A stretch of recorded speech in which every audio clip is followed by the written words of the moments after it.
Kita beralih ke informasi selanjutnya, Saudara. Penyelidikan penyebab kematian seorang siswa sekolah dasar yang diduga dianiaya sesama teman sekolahnya di Makassar terus dilakukan polisi.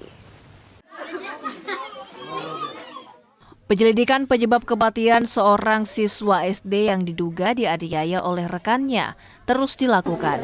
Selain mengumpulkan bukti dan keterangan saksi, polisi juga masih menunggu hasil otopsi yang dilakukan Dokpol Bidokes Polda Sulawesi Selatan. Sebelumnya, seorang siswa kelas 6 SD di Kota Makassar, Sulawesi Selatan meninggal dunia pada 30 Mei lalu. Pihak keluarga menduga anaknya meninggal akibat dianiaya sesama teman sekolahnya. Hasil otopsi oleh kedokteran. Kalau meninggalnya karena apa, itu yang tahu dokter. Jadi nanti kami akan melakukan pemeriksaan terhadap saksi-saksi baru, cek TKP-nya. Setelah itu kami menunggu hasil otopsi dari kedokteran untuk dinyatakan meninggalnya karena apa.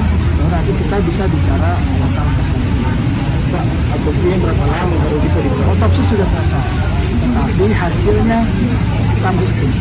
Berapa lama rencana waktunya? Tanya dokter.